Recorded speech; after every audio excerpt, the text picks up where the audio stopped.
Namo Tassa Bhagavato Arahato Samma Sambuddhassa Namo Tassa Bhagavato Arahato Samma Sambuddhassa Namo Tassa Bhagavato Arahato Samma Sambuddhassa Arabhayana Sayantu Gata Amida Virasa Lalita Adulam Saranadi Bhubadama Yamagantu Karantarana Panamami Sinam Edina Disa Hosina Hotumi Sayamikalam Arabhayana Sayantu Gata Amida Virasa Lalita Adulam Saranadi Bhubadama Yamagantu Karantarana Panamami Sinam Edina Disa Hosina Hotumi Sayamikalam Araham Jamana Ludomo Duroi Jibu Goyo Buddha Tugu Kando Mudhaito Araham Saigwaya Yadi Dana Magamu Kilida Aguzu Nijiro Gule Pulo Doma Mubedado Araham Wadana Nidagwada Ayato Kilidaro Magi Wizijero Mubedado Bayada Sayadu Yambiado Wadada Omino Mubedado Dugada Gaundo the Gago Suro Mudadado Dugada Gaundo Nibando Leve Chuadwado Mudadado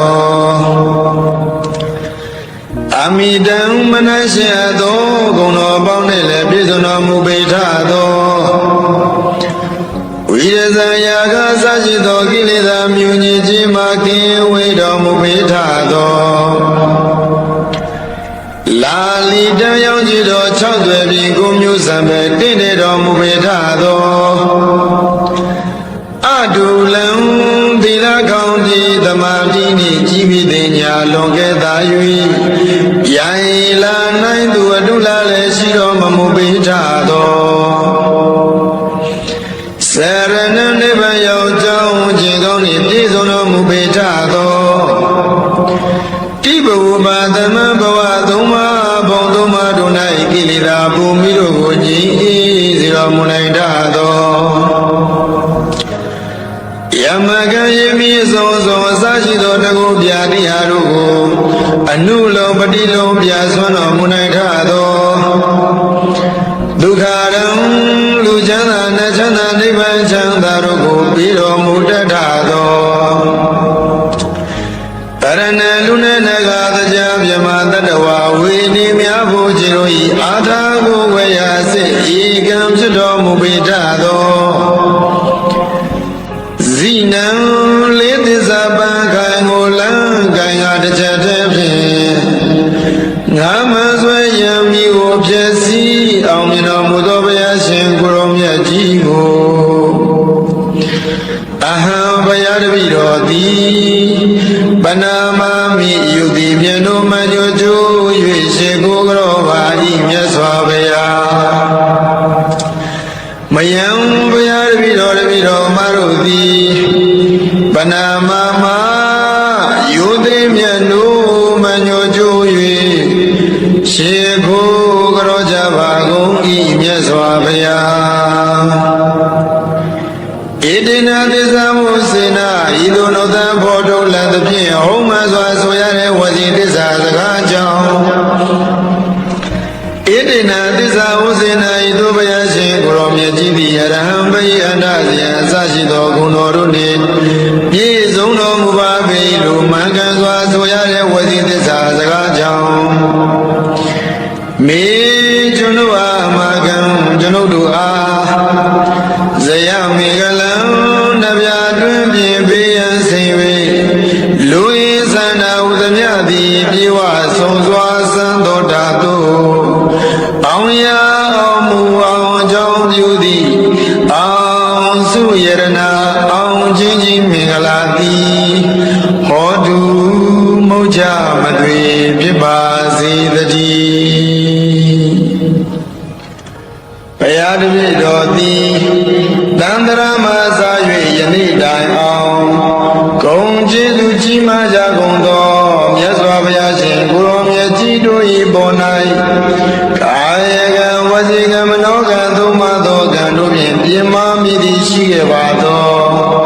ထိုအပြစ်တို့ကိုပြောက်ပါစေခြင်းအကျိုးမှာ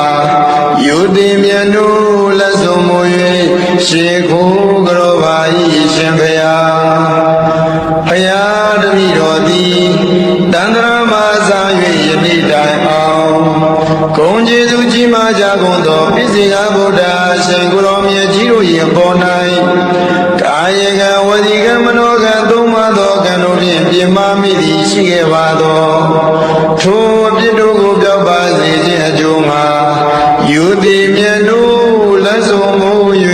ရှင်ခိုးကြောပါ၏ရှင်ဘုရားဘုရားတပည့်တော်သည်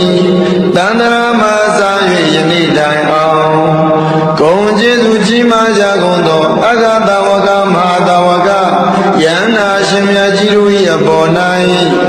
ကာယကံဝစီကံမနောကံသုံးပါးသောကံတို့ဖြင့်ပြင်မမိသည်ရှိခဲ့ပါသောထိုအပြစ်တို့ကိုပြောက်ပါစေခြင်းအကျိုးမှာယူသည်မြတ်တို့လက်ဆုံးမူ၍ရှင်ကိုယ်ကြောပါ၏ရှင်ဘုရားတပည့်တော်သည်တန်ត្រာမစာ၍ယနေ့တိုင်အောင်ဂုဏ်ကျေးဇူးကြီးမားကြကုန်သောယန္နာရှင်မြတ်ကြီးတို့၏အပေါ်၌ကာယကံဝစီကံမနောကံသုံးပါးသောကံတို့ဖြင့်ပြင်မမိသည်ရှိခဲ့ပါသောထိုအပြစ်တို့ကိုရောက်ပါစေခြင်းအကျိုးငါယူသည်မြတ်တို့လက်ဆုံးမူ၍ရှေခိုးကြောပါ၏ရှင်ဘုရားဘုရားတပည့်တော်သည်တန်ត្រာမစာ၍ယနေ့တိုင်အောင်ဂုဏ်ကျေးဇူးကြီးမားကြကုန်သောမိခင်တို့၏အပေါ်၌ကာယကံဝစီကံမနောကံသုံးပါးသောကံတို့ဖြင့်ပြင်မမိသည်ရှိခဲ့ပါသောထိုအပြစ်တို့ကိုပြောက်ပါစေခြင်းအကျိုးမှာယူသည်မြတ်တို့လက်ဆုံးမူ၍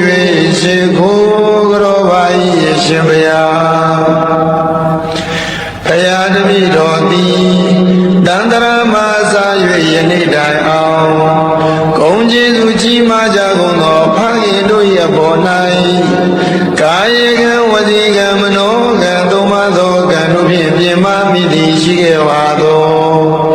ထိုအပြစ်တို့ကိုပြောက်ပါစေခြင်းအကျိုးမှာယူသည်မြတ်တို့လက်ဆုံးမူ၍ရှင်ခိုးကြောပါ၏ရှင်ဘုရား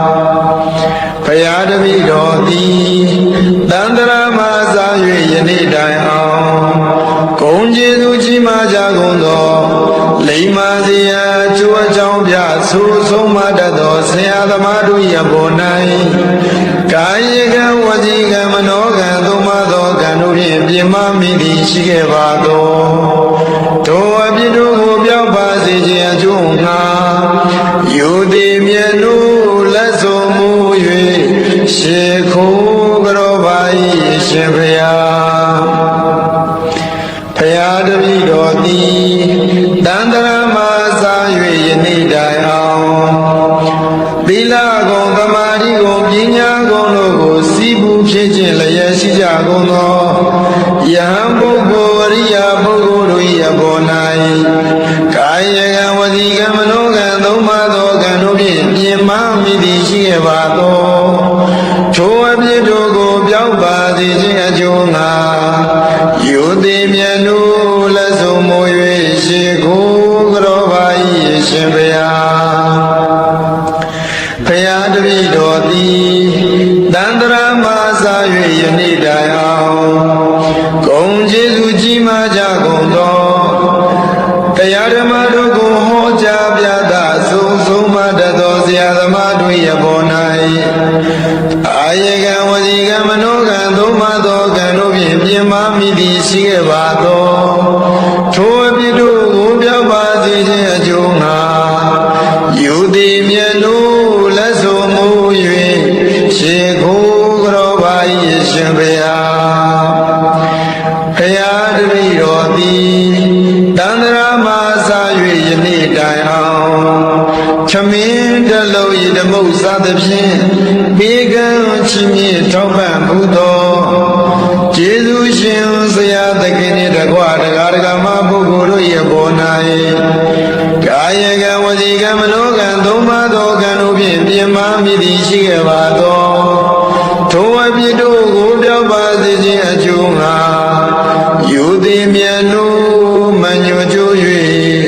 ရှေခိုးကြောလိုက်ပါ၏မြတ်စွာဘုရား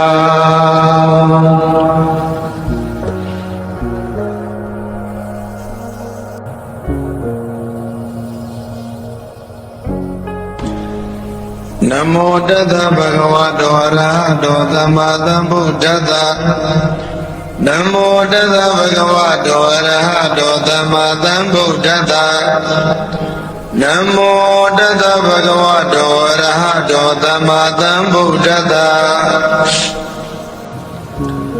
အရဟံဘယန္တဇယံဒုက္ကတအမိတံဝိရဇံလာလိတံအထုလံစရဏတိဘုဗ္ဗသမယမကံဒုက္ခရံတရဏပနာမမိစိနံဧတေနသစ္စာဝစေနာဟောတုမေဇယမေကလံအရဟံဘယန္တဇယံဒုက္ကတအမိတံဝိရဇံလာလိတံအထုလံစရဏတိဘုဗ္ဗသမယမကံဒုက္ခရံတရဏပနာမမိစိနံဧတေနသစ္စာဝစေနာဟောတုမေဇယမေကလံအရဟံပြမနလူသုံးဘုံသူတို့ဤကြည်ဘူးကိုရောဘုသောထုခုကံတော်မူထိုက်သောအရဟံစိတ်ဝရယတိသ၌မကောင်းမှုကိလေသာအကုသိုလ်ညစ်ကြေးတို့ကိုလည်းပြုလို့တော်မမူပေထသောအရဟံဝါဒနာနှင့်တကွ1500သောကိလေသာတို့မှကင်းဝေးစေတော်မူပေထသောဘယယတဇယံအတွင်းယံပြယတို့ကိုတန်တောင်မြတော်မူပေထသောဒုက္ကတံကောင်းသောစကားကိုဆိုတော်မူတတ်သောဒုက္ကတံကောင်းသောနိဗ္ဗာန်သို့လည်းပဲကြွားသွားတော်မူတတ်သောအမိတံမနရှိသောဂုဏ်တော်ပေါင်းနှင့်လည်းပြည့်စုံတော်မူပေထသောဝိရဇံယာကစရှိသောကိလေသာမြူညစ်ခြင်းမှကင်းဝေးတော်မူပေထသောလာလီတံရောက်ကြည်တော်6သွယ်ပြီးကိုမျိုးစံပဲတင့်တယ်တော်မူပေထသောအတုလံသီလကောင်းကြီးသမာဓိနှင့်ကြီးပြီးတဲ့ညာလွန်ခဲ့သာ၍ယံလာနိုင်သူအတုလာလည်းရှိတော်မမူပေထသောစရဏနိဗ္ဗာန်ရောက်ကြောင်းခြင်းကောင်းနှင့်ပြည့်စုံတော်မူပေထသောတိဘဝပါသမံဘဝသုံးပါးဘုံသုံးပါးတို့၌ကိလေသာပူမိတို့ကိုကြည်စေတော်မူနိုင်သောယမကံယေမိဆုံးဆုံးအစရှိသောတကုပြာတိဟာတို့ကိုအနုလောပတိလုံးပြဆွမ်းတော်မူနိုင်သောဒုက္ခရံလူချမ်းသာနတ်ချမ်းသာနိဗ္ဗာန်ချမ်းသာတို့ကိုပြီးတော်မူတတ်သောပရဏလူနဲ့နဂါသကြမြမတတဝဝေနိမြဖို့ခြင်းတို့ဤအာထာကိုဝေယစိဧကံဖြစ်တော်မူပေထသောဇိနံလေးသစ္စာပံခိုင်ကိုလန်းခိုင်ကတစ်ချက်တည်းဖြင့်ငါမဆွဲရံမိကိုဖြစ်စီအောင်မြင်တော်မူသောဘုရားရှင်ကိုရောမြတ်ကြီးကိုအဟံဘုရားတပည့်တော်သည်ပနာမမိယူသည်မြတ်တို့မညွတ်ကျိုး၍ရှေကိုကြောပါ၏မြတ်စွာဘုရားမယံဘုရားတပည့်တော်မတို့သည်ပနာမမယူသည်မြတ်တို့မညွတ်ကျိုး၍ရှေကိုကြောကြပါကုန်၏မြတ်စွာဘုရားဣတိနာသစ္စာမုစေနာဤသို့နောသံဖော်ထုတ်လသဖြင့်ဟုံးမှစွာဆိုရတဲ့ဝစီသစ္စာစကားကြောင့်ဣတိနာသစ္စာဝစေနာဤသို့ဘုရားရှင်ကိုရောမြတ်ကြီးသည်အရဟံဘိအနာဇယအစရှိသောဂုဏ်တော်တို့နှင့်ပြည့်စုံတော်မူပါပေလို့မှန်ကန်စွာဆိုရတဲ့ဝစီသစ္စာစကားကြောင့်မေကျွန်ုပ်အားအမကံကျွန်ုပ်တို့အားဇယမေကလံနဗျာတွင်ပြင်ပေးရန်စိန်၍လူရင်းသန္တာဟုသမျှသည်ပြေဝဆ ဆုံးစွာစံတော်ဓာတုအောင်ရအောင်မူအောင်ကြောင်းပြုသည်အောင်စုယရနာအောင်ချင်းချင်းမင်္ဂလာသည်ဟောတုမုတ်ချမသွေဖြစ်ပါစေတည်းဘုရားတပည့်တော်သည်တန္တရာမှာစား၍ယနေ့တိုင်အောင်ဂုံကျေးဇူးကြီးမားကြကုန်သောမြတ်စွာဘုရားရှင်ကိုရောမြတ်ကြီးတို့၏ပေါ်၌ကာယကံဝစီကံမနောကံသုံးပါးသောကံတို့ဖြင့်ပြင်းမာမိသည်ရှိခဲ့ပါသောထိုအပြစ်တို့ကိုပြောက်ပါစေခြင်းအကျိုးမှာယုတိမြတ်တို့လက်ဆုံးမူ၍ရှေခိုးကြောပါ၏ရှင်ဘုရားဘုရားတပည့်တော်သည်တန္တရာမှာစား၍ယနေ့တိုင်အောင်ဂုံကျေးဇူးကြီးမားကြကုန်သောပိစိကဗုဒ္ဓရှင်ကိုရောမြတ်ကြီးတို့၏ပေါ်၌ကာယကံဝစီကံမနောကံသုံးပါးသောကံတို့ဖြင့်ပြင်းမာမိသည်ရှိခဲ့ပါသောထိုအပြစ်တို့ကိုပြောက်ပါစေခြင်းအကျိုးမှာယုတိမြတ်တို့လက်ဆုံးမူ၍ရှေခိုးကြောပါ၏ရှင်ဘုရားဘုရားတပည့်တော်သည်တန္တရာမှာစား၍ယနေ့တိုင်အောင်ဂုံကျေးဇူးကြီးမားကြကုန်သောအဂတဝကမဟာတဝကယန္နာရှင်မြတ်ကြီးတို့၏အပေါ်၌ကာယကံဝစီကံမနောကံသုံးပါးသောကံတို့ဖြင့်ပြင်းမာမိသည်ရှိခဲ့ပါသောထိုအပြစ်တို့ကိုပြောက်ပါစေခြင်းအကျိုးမှာယုတိမြတ်တို့လက်ဆုံးမူ၍ရှေခိုးကြောပါ၏ရှင်ဘုရားဘုရားတပည့်တော်သည်တန္တရာမှာစား၍ယနေ့တိုင်အောင်ဂုံကျေးဇူးကြီးမားကြကုန်သောယန္နာရှင်မြတ်ကြီးတို့၏အပေါ်၌ကာယကံဝစီကံမနောကံသုံးပါးသောကံတို့ဖြင့်ပြင်းမာမိသည်ရှိခဲ့ပါသောထိုအပြစ်တို့ကိုပြောက်ပါစေခြင်းအကျိုးငါယုတိမြတ်တို့လက်ဆုံးမူ၍ရှေခိုးကြောပါ၏ရှင်ဘုရားဘုရားတပည့်တော်သည်တန္တရာမှာစား၍ယနေ့တိုင်အောင်ဂုံကျေးဇူးကြီးမားကြကုန်သောမိခင်တို့၏အပေါ်၌ကာယကံဝစီကံမနောကံသုံးပါးသောကံတို့ဖြင့်ပြင်းမာမိသည်ရှိခဲ့ပါသောထိုအပြစ်တို့ကိုပြောက်ပါစေခြင်းအကျိုးမှာယုတိမြတ်တို့လက်ဆုံးမူ၍ရှေခိုးကြောပါ၏ရှင်ဘုရားဘုရားတပည့်တော်သည်တန္တရာမှာစား၍ယနေ့တိုင်အောင်ဂုံကျေးဇူးကြီးမားကြကုန်သောဖခင်တို့၏အပေါ်၌ကာယကံဝစီကံမနောကံသုံးပါးသောကံတို့ဖြင့်ပြင်းမာမိသည်ရှိခဲ့ပါသောထိုအပြစ်တို့ကိုပြောက်ပါစေခြင်းအကျိုးငှာယုတိမြတ်တို့လက်ဆုံးမူ၍ရှေခိုးကြောပါ၏ရှင်ဘုရား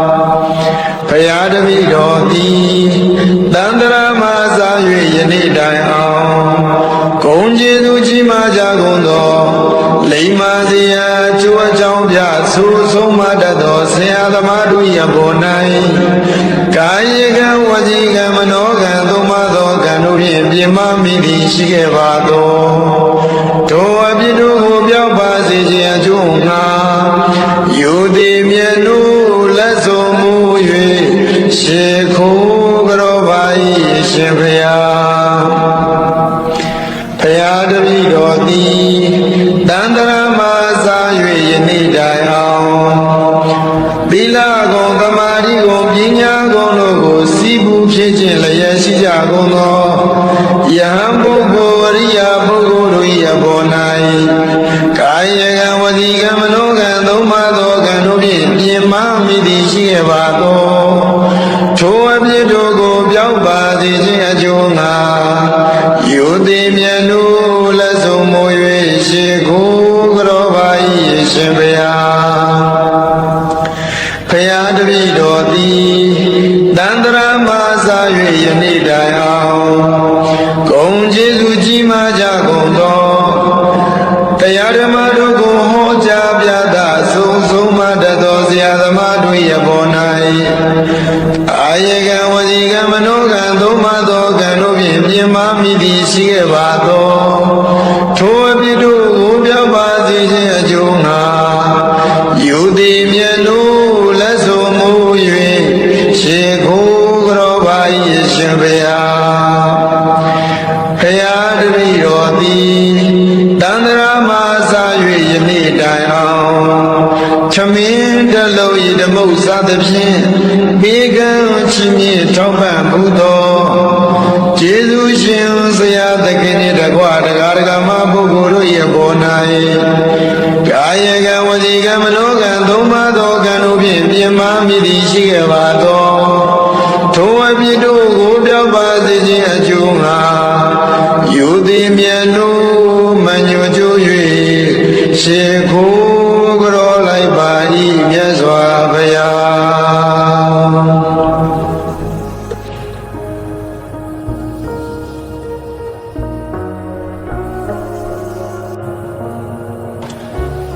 နမောတတ္တဗဂဝတောအရဟတောသမ္မာသမ္ဗုဒ္ဓတ္တ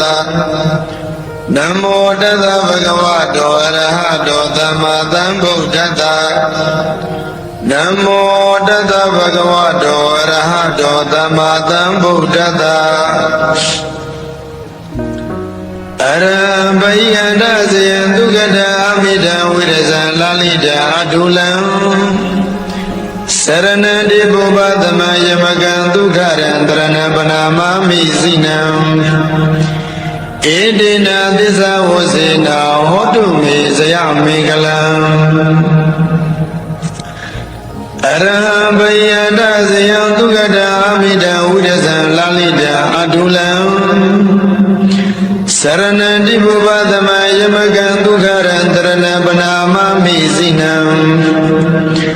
ဧတေနသစ္စာဝစေနာဟောတုမေဇယမေကလံအရဟံပြမနလူသုံးမုံသူတို့ဤကြည်ဘူးကိုရောဘုသောထုခုခံတော်မူထိုက်သော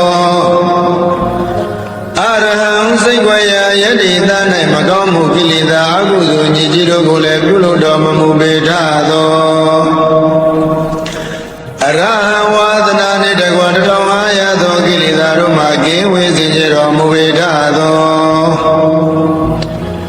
ဘိယတဇယတွင်ယံပြယတို့ကိုတန်တောင်မြတော်မူပေထသော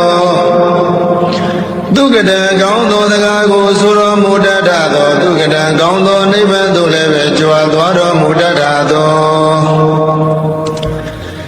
အမိတံမနရှိသောဂုဏ်တော်ပေါင်းနှင့်လည်းပြည့်စုံတော်မူပေထသောဝိရဇံယာကစရှိသောကိလေသာမြူညစ်ခြင်းမှကင်းဝေးတော်မူပေထသောလာလီတံရောက်ကြည်တော်6သွယ်ပြင်ကိုမျိုးစံပဲတင့်တယ်တော်မူပေထသောအတုလံသီလကောင်းကြီးသမာဓိနှင့်ကြီးပြီးတဲ့ညာလွန်ကဲ့သာ၍ယံလာနိုင်သူအတုလာလည်းရှိတော်မမူပေထသောစရဏနိဗ္ဗာန်ရောက်ကြောင်းခြင်းကောင်းနှင့်ပြည့်စုံတော်မူပေထသောတိဘဝပါသမံဘဝသုံးပါးဘုံသုံးပါးတို့၌ကိလေသာပူမိတို့ကိုငြိမ်းအေးစေတော်မူနိုင်တတ်သောယမကံယမိဆုံးဆုံးအစရှိသောတကုပြာတိဟာတို့ကိုအနုလောပတိလောပြဆွမ်းတော်မူနိုင်တတ်သောဒုက္ခရံလူချမ်းသာနတ်ချမ်းသာနိဗ္ဗာန်ချမ်းသာတို့ကိုပြီးတော်မူတတ်သောပရဏလူနဲ့နဂါတရားမြမတတဝဝေနေများဖို့ခြေတို့ဤအာထာကိုဝေယစိဧကံဖြစ်တော်မူပေတတ်သောဇိနံလေးသစ္စာပံခိုင်ကိုလန်းကိုင်ကတစ်ချက်တည်းဖြင့်ငါမဆွဲရံမိကိုဖြစ်စီအောင်မြင်တော်မူသောဘုရားရှင်ကိုရောမြတ်ကြီးကိုအဟံဘုရားတပည့်တော်သည်ပနာမမိယုတိမြတ်တို့မှညွှန်ကြိုး၍ရှေကိုကြောပါ၏မြတ်စွာဘုရားမယံဘုရားတပည့်တော်မတို့သည်ပနာမမယုတိမြတ်တို့မှညွှန်ကြိုး၍ရှေကိုကြောကြပါကုန်၏ ဘုရားဣတိနာသစ္စာမုစေနာဤသို့နောသံဖို့ထုတ်လက်သဖြင့်ဟုတ်မှန်စွာဆိုရတဲ့ဝစီသစ္စာစကားကြောင့်ဣတိနာသစ္စာဥစေနာဤသို့ဘုရားရှင်ကိုရောမြတ်ကြီးသည်အရဟံဘိအန္တဇယအစရှိသောဂုဏ်တော်တို့နှင့်ပြည့်စုံတော်မူပါပေလို့မှန်ကန်စွာဆိုရတဲ့ဝစီသစ္စာစကားကြောင့်မေကျွန်ုပ်အားမာကံကျွန်ုပ်တို့အားဇယမေကလံနဗျာတွင်ပြင်ပေးရန်စိန်၍လူဤသန္တာဥဒမြသည်ပြေဝဆုံးစွာစံတော်တာတို့အောင်ရအောင်မူအောင်ကြောင့်ပြုသည်အောင်စုယရနာအောင်ချင်းချင်းမင်္ဂလာသည်ဟောတုမုတ်ချမသွေဖြစ်ပါစေတည်းဘုရားတပည့်တော်သည်တန္တရာမှာစား၍ယနေ့တိုင်အောင်ဂုံကျေးဇူးကြီးမားကြကုန်သောမြတ်စွာဘုရားရှင်ကိုရောမြတ်ကြီးတို့၏ပေါ်၌ကာယကံဝစီကံမနောကံသို့မှသောကံတို့ဖြင့်ပြင်းမာမိသည်ရှိခဲ့ပါသောထိုအပြစ်တို့ကိုပြောပါစေခြင်းအကျိုးမှာယူသည်မြတ်တို့လက်ဆုံးမူ၍ရှေခိုးကြောပါ၏ရှင်ဘုရားဘုရားတပည့်တော်သည်တန္တရာမှာစား၍ယနေ့တိုင်အောင်ဂုဏ်ကျေးဇူးကြီးမားကြကုန်သောပိစိကဗုဒ္ဓရှင်ကိုရောမြတ်ကြီးတို့၏အပေါ်၌ကာယကံဝစီကံမနောကံသုံးပါးသောကံတို့ဖြင့်ပြင်းမာမိသည်ရှိခဲ့ပါသောထိုအပြစ်တို့ကိုပြောပါစေခြင်းအကျိုးမှာယူသည်မြတ်တို့လက်ဆုံးမူ၍ရှင်ခိုးကြောပါ၏ရှင်ဘုရားဘုရားတပည့်တော်သည်တန္တရာမှာစား၍ယနေ့တိုင်အောင်ဂုဏ်ကျေးဇူးကြီးမားကြကုန်သောအဂတဝကမဟာတဝကယန္နာရှင်မြတ်ကြီးတို့၏အပေါ်၌ကာယကံဝစီကံမနောကံသုံးပါးသောကံတို့ဖြင့်ပြင်းမာမိသည်ရှိခဲ့ပါသောထိုအပြစ်တို့ကိုပြောက်ပါစေခြင်းအကျိုးမှာယူသည်မြတ်တို့လက်ဆုံးမူ၍ရှင်ကိုကြောပါ၏ရှင်ဘုရားဘုရားတပည့်တော်သည်တန္တရာမှာစား၍ယနေ့တိုင်အောင်ဂုဏ်ကျေးဇူးကြီးမားကြကုန်သောယန္နာရှင်မြတ်ကြီးတို့၏အပေါ်၌ကာယကံဝစီကံမနောကံသို့မှသောကံတို့ဖြင့်ပြင်းမာမိသည်ရှိခဲ့ပါသောထိုအပြစ်တို့ကိုရောက်ပါစေခြင်းအကျိုးငါယူသည်မြတ်တို့လက်ဆုံးမူ၍ရှေခိုးကြောပါ၏ရှင်ဘုရားဘုရားတပည့်တော်သည်တန္တရာမှာစား၍ယနေ့တိုင်အောင်ဂုဏ်ကျေးဇူးကြီးမားကြကုန်သောမိခင်တို့၏အပေါ်၌ကာယကံဝစီကံမနောကံသုံးပါးသောကံတို့ဖြင့်ပြင်းမာမိသည်ရှိခဲ့ပါသောထိုအပြစ်တို့ကိုပြောက်ပါစေခြင်းအကျိုးမှာယူသည်မြတ်တို့လက်ဆုံးမူ၍ရှေခိုးကြောပါ၏ရှင်ဘုရားဘုရားတပည့်တော်သည်တန္တရာမှာစား၍ယနေ့တိုင်အောင်ဂုဏ်ကျေးဇူးကြီးမားကြကုန်သောဖခင်တို့၏အပေါ်၌ကာယကံဝစီကံမနောကံသုံးပါးသောကံတို့ဖြင့်ပြင်းမာမိသည်ရှိခဲ့ပါသောထိုအပြစ်တို့ကိုပြောက်ပါစေခြင်းအကျိုးမှာယူသည်မြတ်တို့လက်ဆုံးမူ၍ရှေခိုးကြောပါ၏ရှင်ဘုရားဘုရားတပည့်တော်သည်တန္တရာမှာစား၍ယနေ့တိုင်အောင်ဂုဏ်ကျေးဇူးကြီးမားကြကုန်သောလိမ္မာစရာကျိုးအကြောင်းပြဆိုဆုံးမတတ်သောဆရာသမားတို့၏အပေါ်၌ကာယကံဝစီကံမနောကံသုံးပါးသောကံတို့ဖြင့်ပြင်းမာမိသည်ရှိခဲ့ပါသောထိုအပြစ်တို့ကိုပြောက်ပါစေခြင်းအကျိုးငှာယူသည်မြတ်တို့လက်ဆုံးမူ၍ရှေခိုးကြောပါ၏ရှင်ဘုရားဘုရားတပည့်တော်သည်တန္တရာမှာစား၍ယနေ့တိုင်အောင်သီလဂုဏ်သမာဓိဂုဏ်ပညာဂုဏ်တို့ကိုစီးပူးဖြစ်ခြင်းလျက်ရှိကြကုန်သောယဟန်ပုဂ္ဂိုလ်အရိယာပုဂ္ဂိုလ်တို့၏အပေါ်၌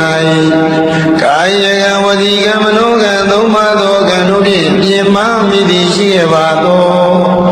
ထိုအပြစ်တို့ကိုပြောက်ပါစေခြင်းအကျိုးငါယူသည်မြတ်လို့လက်ဆုံးမိုး၍ရှိခိုးကြောပါ၏ရှင်ဘုရားဖရာတပည့်တော်သည်တန္တရာမစာ၍ယနေ့တိုင်အောင်ဂုဏ်ကျေးဇူးကြီးမားကြကုန်သောတရားဓမ္မတို့ကိုဟောကြားပြသဆုံးမတတ်သောဆရာသမားတို့ရဲ့ပေါ်၌အာယေကံဝစီကံမနောကံသုံးပါးသောကံတို့ဖြင့်ပြင်မာမိသည်ရှိခဲ့ပါသောထိုအပြစ်တို့ကိုပြောက်ပါစေခြင်းအကျိုးငါယူသည်မြတ်လို့လက်ဆုံးမူ၍ရှေခိုးကြောပါ၏ရှင်ဘုရားဖရာတပည့်တော်သည်တန္တရာမစာ၍ယနေ့တိုင်အောင်သမင်းတလုံးဤဓမ္မုစားသဖြင့်ဘေကံချီးမြှင့်ထောက်ပံ့မှုသောကျေးဇူးရှင်ဆရာသခင်နှင့်တကွတရားဓမ္မပုဂ္ဂိုလ်တို့၏ပေါ်၌ကာယကံဝစီကံမနောကံသုံးပါးသောကံတို့ဖြင့်ပြင်မာမိသည်ရှိခဲ့ပါသောထိုအပြစ်တို့ကိုပြောက်ပါစေခြင်းအကျိုးငါယူသည်မြတ်လို့မညွတ်ကြွ၍ရှေခိုးကြောလိုက်ပါ၏မြတ်စွာဘုရား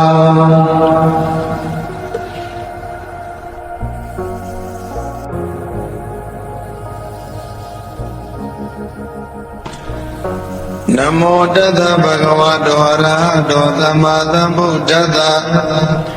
နမောတသဗ္ဗဂဝတောအရဟတောသမ္မာသမ္ဗုဒ္ဓတ္တ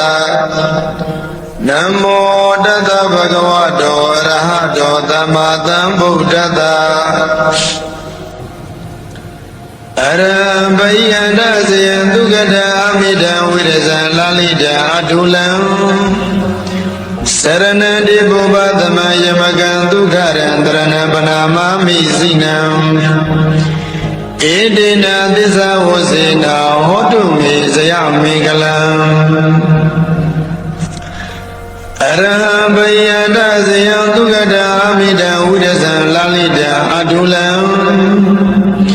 စရဏတိဘုဗ္ဗသမယမကံဒုက္ခရံတရဏပနာမမိစိနံဧတေနသစ္စာဝစေနာဟောတုမေဇယမေကလံအရဟံပြမနလူသုံးဘုံသူတို့ဤကြည်ဘူးကိုရောဘုသောထုခုကံတော်မူထိုက်သောအရဟံစိတ်ွယ်ရာယတိသ၌မကောင်းမှုကိလေသာအကုသိုလ်ညစ်ကြေးတို့ကိုလည်းပြုလုပ်တော်မမူပေထသော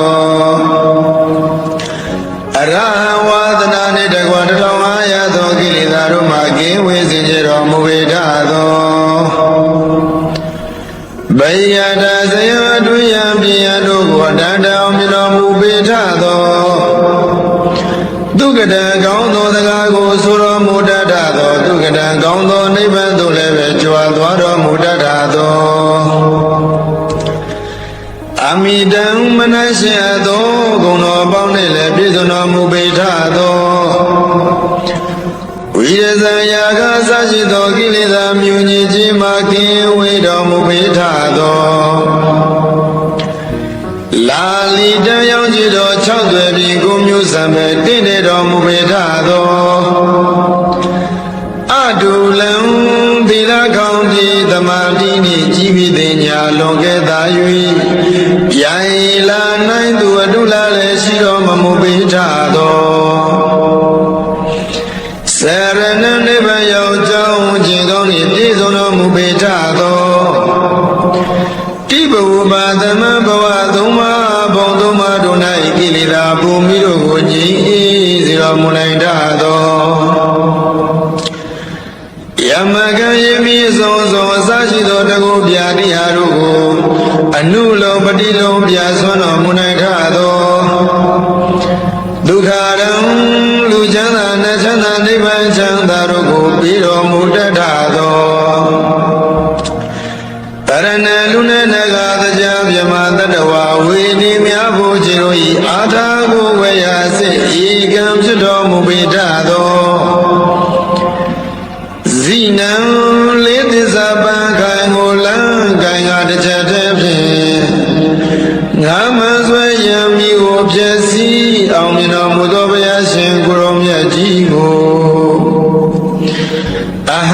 ရားတပည့်တော်သည်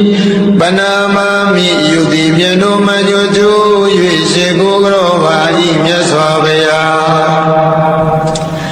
မယံဘုရားတပည့်တော်မတို့သည်ပနာမမယုတိမြတ်တို့မညိုကျိုး၍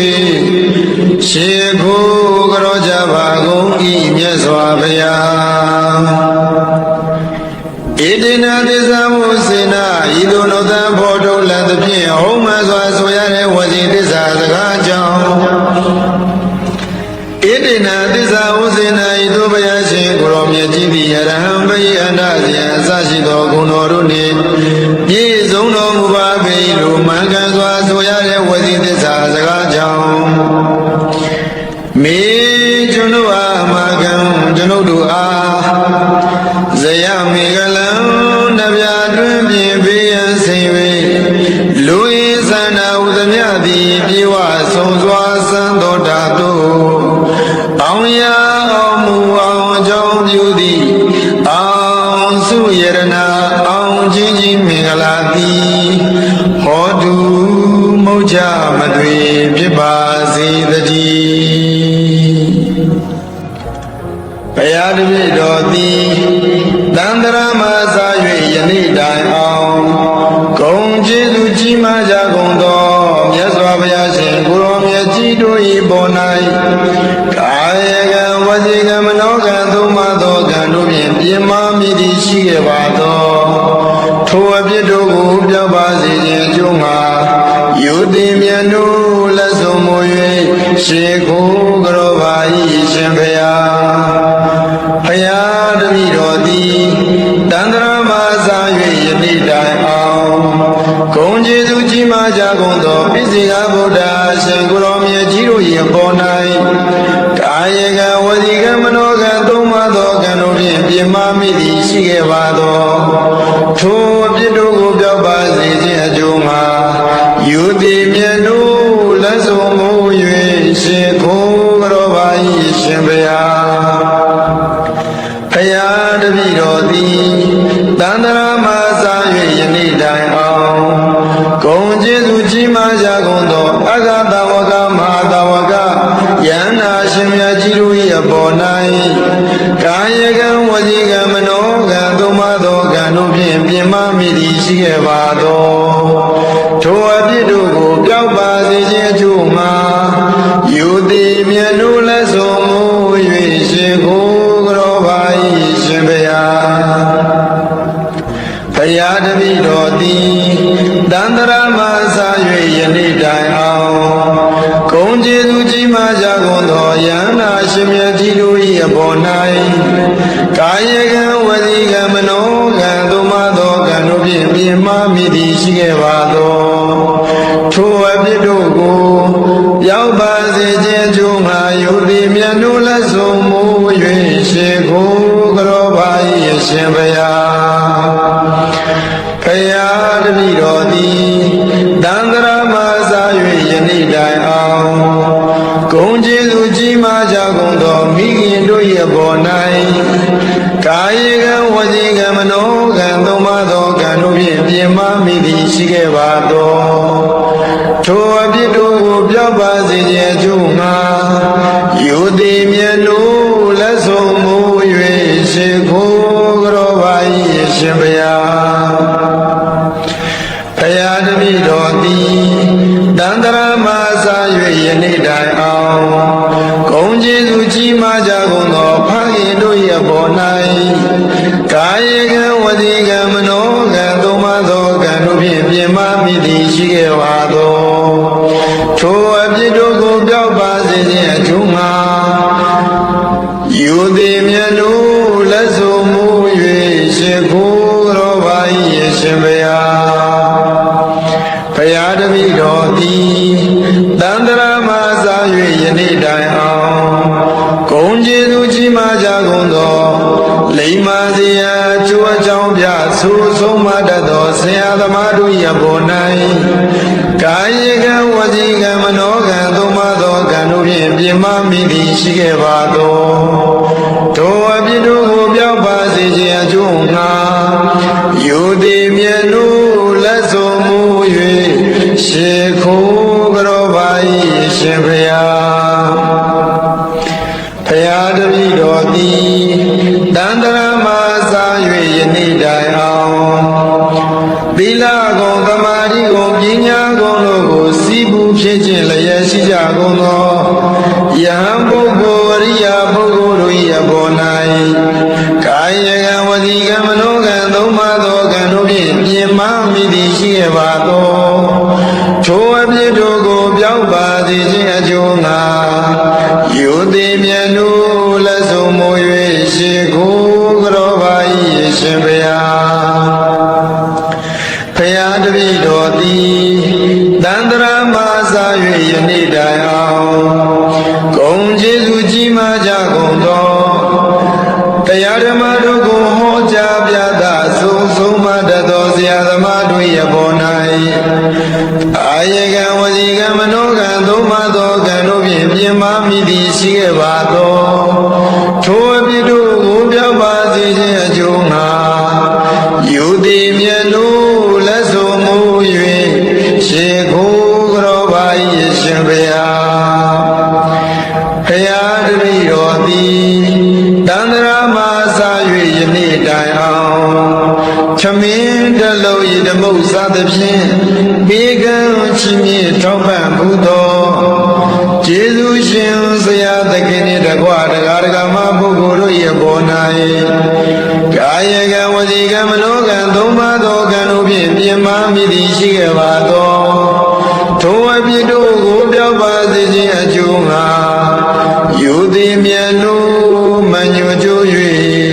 ရှေခိုးကြောလိုက်ပါ၏မြတ်စွာဘုရား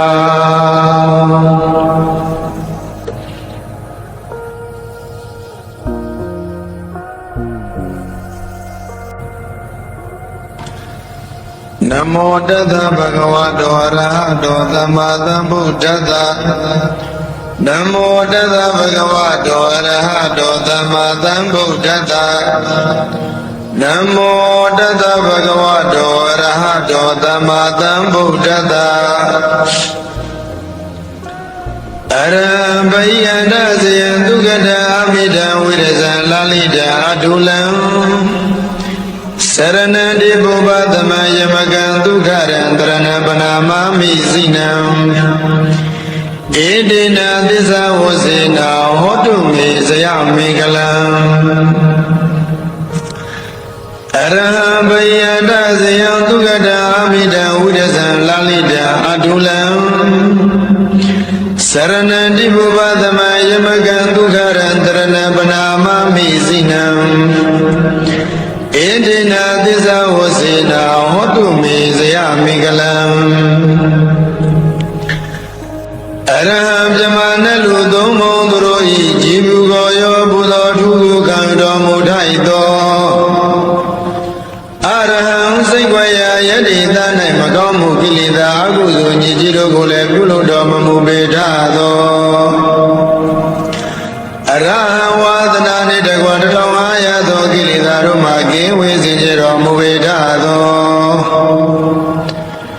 ဗိယတာဇယံအတွင်းယံပြယံတို့ကိုတန်တောင်မြတော်မူပေထသောဒုက္ကတံကောင်းသောစကားကိုဆိုတော်မူတတ်သောဒုက္ကတံကောင်းသောနိဗ္ဗာန်သို့လည်းပဲကြွားသွားတော်မူတတ်သောအမိတံမနရှိသောဂုဏ်တော်ပေါင်းနှင့်လည်းပြည့်စုံတော်မူပေထသောဝိရဇံယာကစရှိသောကိလေသာမြူညစ်ခြင်းမှကင်းဝေးတော်မူပေထသောလာလီတံရောက်ကြည်တော်6သွယ်ပြီးကိုမျိုးစံပဲတင့်တယ်တော်မူပေထသောအတုလံသီလကောင်းတိသမာဓိနှင့်ကြီးပြီးသိညာလွန်ကဲ့သာ၍ယံလာနိုင်သူအတုလာလည်းရှိတော်မမူပေထသောစရဏနိဗ္ဗာန်ရောက်ကြောင်းခြင်းကောင်းနှင့်ပြည့်စုံတော်မူပေထသောတိဘဝပါသမံဘဝသုံးပါးဘုံသုံးပါးတို့၌ကိလေသာပူမိတို့ကိုငြိမ်းအေးစေတော်မူနိုင်သောယမကယေမိဆုံးအစရှိသောတကုပြတိဟာတို့ကို အနုလောပတိလုံးပြဆွမ်းတော်မူနိုင်ထသောဒုက္ခရံလူချမ်းသာနဲ့ချမ်းသာနိဗ္ဗာန်ချမ်းသာတို့ကိုပြီးတော်မူတတ်သောတရဏလူနဲ့နဂါတရားမြမတတဝဝေနိမြဖို့ခြေတို့ဤအာထာကိုဝေယစိဤကံဖြစ်တော်မူပေတတ်သောဇိနံလေးသစ္စာပံခံကိုလန်းကံရတစ်ချက်တည်းဖြင့်ငါမဆွေယံမိကိုဖြစ်စီအောင်မြင်တော်မူသောဘုရားရှင်ကိုရောမြတ်ကြီးကိုအဟံဘုရားတပည့်တော်သည်ပနာမမိယုတိမြတ်တို့မညိုကျိုး၍ရှေကိုကြောပါ၏မြတ်စွာဘုရားမယံဘုရားတပည့်တော်မတို့သည်ပနာမမယုတိမြတ်တို့မညိုကျိုး၍ရှေကိုကြောကြပါကုန်၏မြတ်စွာဘုရားဣတိနာသစ္စာမုစေနာဤသို့နောသံဖို့ထုတ်လသဖြင့်ဟုတ်မှစွာဆိုရတဲ့ဝစီသစ္စာစကားကြောင့်ဣတိနာသစ္စာမုစေနာဤသို့ဘုရားရှင်ကိုရောမြတ်ကြီးသည်ယရဟံဘိအနာဇယံအစရှိသောဂုဏ်တော်တို့နှင့်ပြည့်စုံတော်မူပါပေလို့မှန်ကန်စွာဆိုရတဲ့ဝစီသစ္စာစကားကြောင့်မေကျွန်ုပ်အားအမကံကျွန်ုပ်တို့အားဇယမေကလံနဗျာတွင်ပြင်ပေးရန်စိန်၍လူရင်းသန္တာဟုသမျှသည်ပြေဝဆုံးစွာစံတော်တာသို့အောင်ရအောင်မူအောင်အကြောင်းပြုသည်အောင်စုယရနာအောင်ချင်းချင်းမင်္ဂလာသည်ဟောတုမုတ်ချမသွေဖြစ်ပါစေတည်းဘုရားတပည့်တော်သည်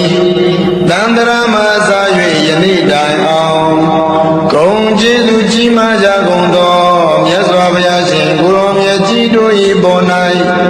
ကာယကံဝစီကံမနောကံသုံးပါးသောကံတို့ဖြင့်ပြင်းမာမိသည်ရှိခဲ့ပါသောထိုအပြစ်တို့ကိုပြောက်ပါစေခြင်းအကျိုးငှာယုတိမြတ်တို့လက်ဆုံးမူ၍ရှေခိုးကြောပါ၏ရှင်ဘုရားဘုရားတပည့်တော်သည်တန္တရာမစာ၍ယနေ့တိုင်အောင်ဂုံကျေးဇူးကြီးမားကြကုန်သောပိစိကဗုဒ္ဓရှင်ကိုရောမြတ်ကြီးတို့၏ပေါ်၌ကာယကံဝစီကံမနောကံသုံးပါးသောကံတို့ဖြင့်ပြင်းမာမိသည်ရှိခဲ့ပါသော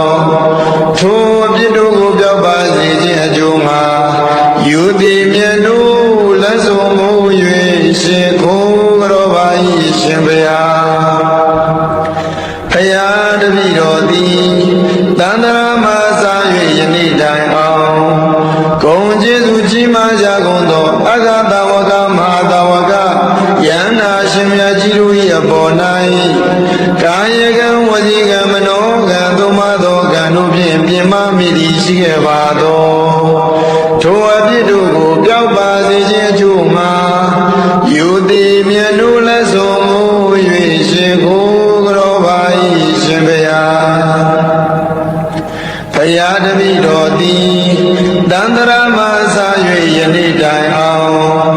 ဂုံကျေးဇူးကြီးမားကြကုန်သောယန္နာရှင်မြတ်ကြီးတို့၏အပေါ်၌ကာယကံဝစီကံမနောကံသုံးပါးသောကံတို့ဖြင့်ပြင်းမာမိသည်ရှိခဲ့ပါသောထိုအပြစ်တို့ကို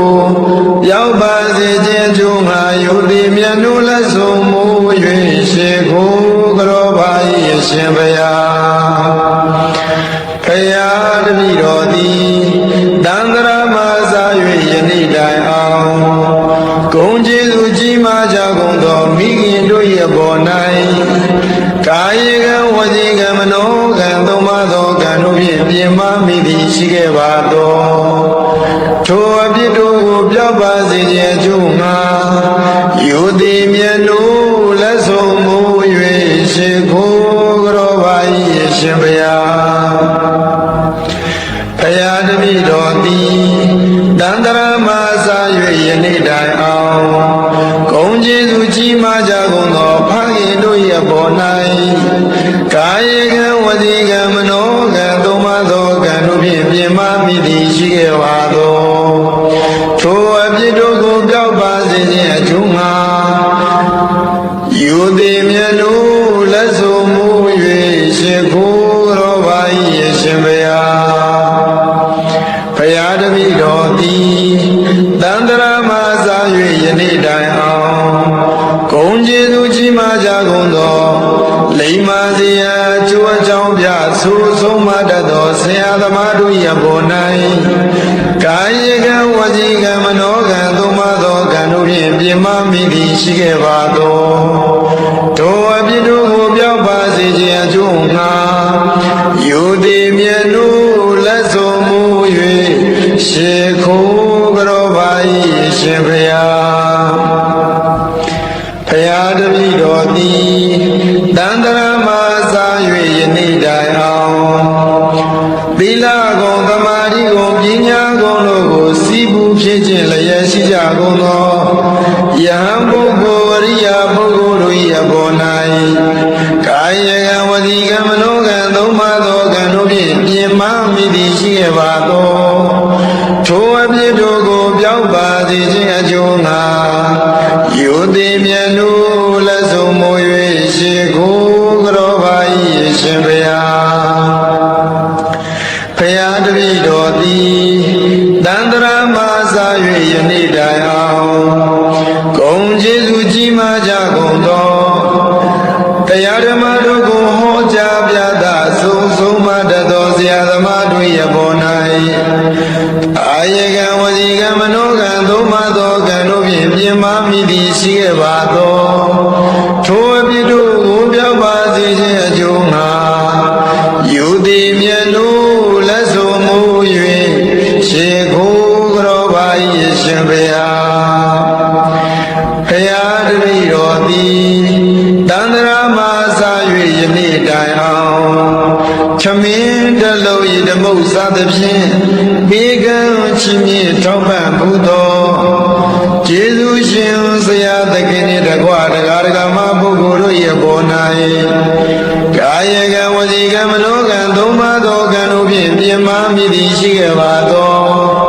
ထိုအပြစ်တို့ကိုပြောက်ပါစေခြင်းအကျိုးငှာယူသည်မြတ်လို့မညွတ်ကြွ၍ရှိခိုးကြောလိုက်ပါ၏မြတ်စွာဘုရား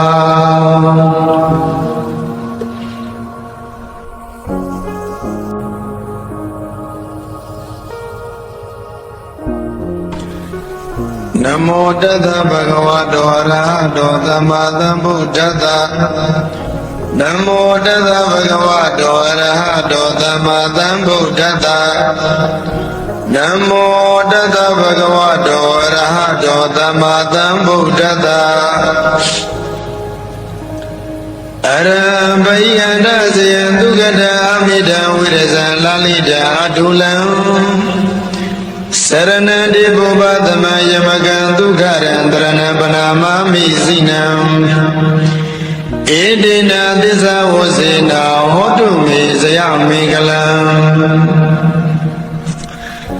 အရဟံဘယတဇယံဒုက္ကတာအမိတံဝိရဇံလာလိတံအထုလံစရဏတိပုပ္ပသမယမကံဒုက္ခရံတရဏပနာမမိစိနံဧတေနသစ္စာဝစေနာဟောတုမေဇယမေကလံအရဟံပြမနလူသုံးဘုံသူတို့ဤကြည်ဘူးကိုရောဘုသောထုခုခံတော်မူထိုက်သောအရဟံစိတ်ွယ်ရာယတိသ၌မကောင်းမှုကိလေသာအကုသိုလ်ညစ်ကြေးတို့ကိုလည်းပြုလုပ်တော်မမူပေထသောအရဟံဝါဒနာနှင့်တကွ1500သောကိလေသာတို့မှကင်းဝေးစေကြတော်မူပေထသောဘိယတဇယတွင်ယံပြယတို့ကိုတန်တောင်မြတော်မူပေထသောဒုက္ကတံကောင်းသောစကားကိုဆိုတော်မူတတ်သောဒုက္ကတံကောင်းသောနိဗ္ဗာန်သို့လည်းပဲကြွားသွားတော်မူတတ်သောအမိတံမနရှိသောဂုဏ်တော်ပေါင်းနှင့်လည်းပြည့်စုံတော်မူပေထသောဝိရဇံယာကစရှိသောကိလေသာမြူညစ်ခြင်းမှကင်းဝေးတော်မူပေထသောလာလီတံရောက်ကြသော6သွယ်ပြီးကိုမျိုးစံပဲ တင့်တယ်တော်မူပေထသောအတုလံသီလကောင်းကြီးသမာဓိနှင့်ကြီးပြည့်တဲ့ညာလွန်ကဲ့သာ၍ယံလာနိုင်သူအတုလာလည်းရှိတော်မမူပေထသောစရဏနိဗ္ဗာန်ရောက်ကြောင်းခြင်းကောင်းနှင့်ပြည့်စုံတော်မူပေထသောတိဘဝပါသမံဘဝသုံးပါးဘုံသုံးပါးတို့၌ကိလေသာပူမိတို့ကိုငြိမ်းစေတော်မူနိုင်တတ်သောယမကံယမိဆုံးဆုံးအစရှိသောတကုပြာတိဟာတို့ကိုအနုလောပတိလုံးပြဆွမ်းတော်မူနိုင်တတ်သောဒုက္ခရံလူချမ်းသာနတ်ချမ်းသာနိဗ္ဗာန်ချမ်းသာတို့ကိုပြီးတော်မူတတ်သောပရဏလူနဲ့နဂါတရားမြမတတဝဝေဒီများဖို့ခြင်းတို့ဤအာထာကိုဝေယစိဧကံဖြစ်တော်မူပေတတ်သောဇိနံလေးသစ္စာပံခိုင်ကိုလန်းခိုင်ကတစ်ချက်တည်းဖြင့်ငါမဆွဲရံမိကိုဖြစ်စီအောင်မြင်တော်မူသောဘုရားရှင်ကိုရောမြတ်ကြီးကိုအဟံဘုရားတပည့်တော်သည်ပနာမမိယုတိမြတ်တို့မကြိုကျိုး၍ရှိကိုကရောပါဤမြတ်စွာဘုရားမယံဘုရားတပည့်တော်မတို့သည်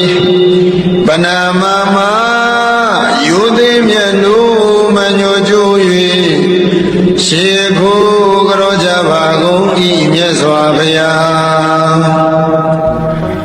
ဣတိနာသစ္စာမုစေနာဤသို့နောသံဖို့ထုတ်လက်သဖြင့်ဟုံးမှစွာဆိုရတဲ့ဝစီသစ္စာစကားကြောင့်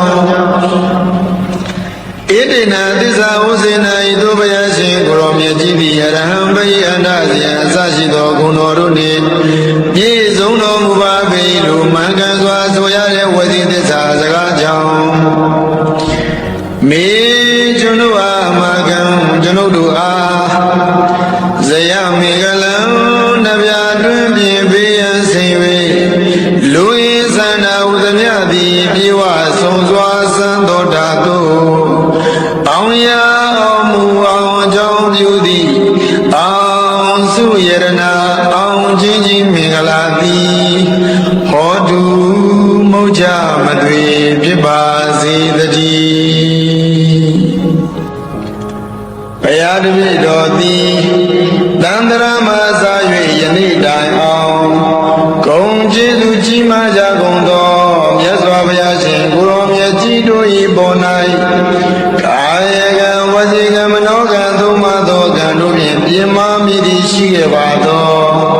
ထိုအပြစ်တို့ကိုပြောပါစေခြင်းအကျိုးမှာယုတိမြတ်တို့လက်ဆုံးမူ၍ရှေခိုးကရောပါ၏ရှင်ဘုရားဘုရားတပည့်တော်သည်တန္တရာမှာစား၍ယနေ့တိုင်အောင်ဂုဏ်ကျေးဇူးကြီးမားကြကုန်သောပိစိကဗုဒ္ဓရှင်ကိုရောမြတ်ကြီးတို့၏ပေါ်၌ကာယကံဝစီကံမနောကံသုံးပါးသောကံတို့ဖြင့်ပြင်းမာမိသည်ရှိခဲ့ပါသောထိုအပြစ်တို့ကိုပြောပါစေခြင်းအကျိုးမှာယုတိမြတ်တို့လက်ဆုံးမူ၍ရှင်ခိုးကရောပါ၏ရှင်ဘုရားဘုရားတပည့်တော်သည်တန္တရာမှာစား၍ယနေ့တိုင်အောင်ဂုဏ်ကျေးဇူးကြီးမားကြကုန်သောအဂတဝကမဟာတဝကယန္နာရှင်မြတ်ကြီးတို့၏အပေါ်၌ကာယကံဝစီကံမနောကံသုံးပါးသောကံတို့ဖြင့်ပြင်းမာမိသည်ရှိခဲ့ပါသောထိုအပြစ်တို့ကိုပြောက်ပါစေခြင်းအကျိုးမှာ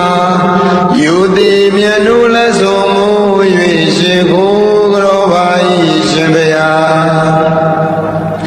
ဘုရားတပည့်တော်သည်တန္တရာမှာစား၍ယနေ့တိုင်အောင်ဂုဏ်ကျေးဇူးကြီးမားကြကုန်သောယန္နာရှင်မြတ်ကြီးတို့၏အပေါ်၌ကာယကံဝစီကံမနောကံသုံးပါးသောကံတို့ဖြင့်ပြင်းမာမိသည်ရှိခဲ့ပါသောထိုအပြစ်တို့ကိုရောက်ပါစေခြင်းအကျိုးငါယုတိမြတ်တို့လက်ဆုံးမူ၍ရှိခိုးကရောပါ၏ရှင်ဘုရားဘုရားတပည့်တော်သည်တန္တရာမှာစား၍ယနေ့တိုင်အောင်ဂုဏ်ကျေးဇူးကြီးမားကြကုန်သောမိခင်တို့၏အပေါ်၌ ကာယကံဝစီကံမနောကံသုံးပါးသောကံတို့ဖြင့်ပြင်မမိသည်ရှိခဲ့ပါသောထိုအပြစ်တို့ကိုပြောက်ပါစေခြင်းအကျိုးငှာယူသည်မြတ်လို့လက်ဆုံးမူ၍ရှိခိုးကြောပါ၏ရှင်ဘုရားဘုရားတပည့်တော်သည်တန္တရာမစာ၍ယနေ့တိုင်အောင်ဂုဏ်ကျေးဇူးကြီးမားကြကုန်သောဖခင်တို့၏အပေါ်၌ကာယကံဝစီကံမနောကံသုံးပါးသောကံတို့ဖြင့်ပြင်မမိသည်ရှိခဲ့ပါသောထိုအပြစ်တို့ကိုပြောက်ပါစေခြင်းအကျိုးငှာယူသည်မြတ်လို့လက်ဆုံးမူ၍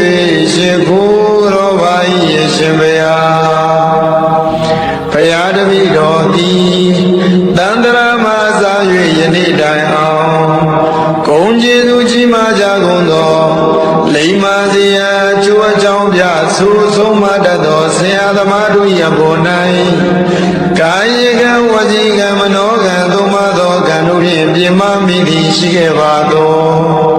ထိုအပြစ်တို့ကိုပြောက်ပါစေခြင်းအကျိုးငှာယူသည်မြတ်လို့လက်ဆုံးမူ၍ရှိခိုးကြောပါ၏ရှင်ဘုရားဘုရားတပည့်တော်သည်တန္တရာမစာ၍ယနေ့တိုင်အောင်သီလကုံသမာဓိကုံပညာကုံတို့ကိုစီးပူးဖြစ်ခြင်းလျက်ရှိကြကုန်သောယဟန်ပုဂ္ဂိုလ်အရိယာပုဂ္ဂိုလ်တို့၏အပေါ်၌ကာယကံဝစီကံမနောကံသုံးပါးသောကံတို့ဖြင့်ပြင်မမိသည်ရှိခဲ့ပါသောထိုအပြစ်တို့ကိုပြောက်ပါစေခြင်းအကျိုးငှာယူသည်မြတ်လို့လက်ဆုံးမူ၍ရှိခိုးကြောပါ၏ရှင်ဘုရားဘုရားတပည့်တော်သည်တန္တရာမစာ၍ယနေ့တိုင်အောင်ဂုဏ်ကျေးဇူးကြီးမားကြကုန်သောတရားဓမ္မတို့ကိုဟောကြားပြသဆုံးမတတ်သောဆရာသမားတို့၏အပေါ်၌အာယကံဝစီကံမနောကံသုံးပါးသောကံတို့ဖြင့်ပြင်မမိသည်ရှိခဲ့ပါသောထိုအပြစ်တို့ကိုပြောက်ပါစေခြင်းအကျိုးငှာယူသည်မြတ်လို့လက်ဆုံးမူ၍ရှိခိုးကြောပါ၏ရှင်ဘုရားဘုရားတပည့်တော်သည်တန္တရာမစာ၍ယနေ့တိုင်အောင်သမင်းတလုံးဤဓမ္မုစသဖြင့်ဘေကံချီးမြှင့်ထောက်ပံ့မှုသောကျေးဇူးရှင်ဆရာသခင်နှင့်တကွတရားဓမ္မပုဂ္ဂိုလ်တို့၏အပေါ်၌ကာယကံဝစီကံမနောကံသုံးပါးသောကံတို့ဖြင့်ပြင်မမိသည်ရှိခဲ့ပါသောထိုအပြစ်တို့ကိုပြောက်ပါစေခြင်းအကျိုးငှာယူသည်မြတ်လို့မညွတ်ကြွ၍ရှိခိုး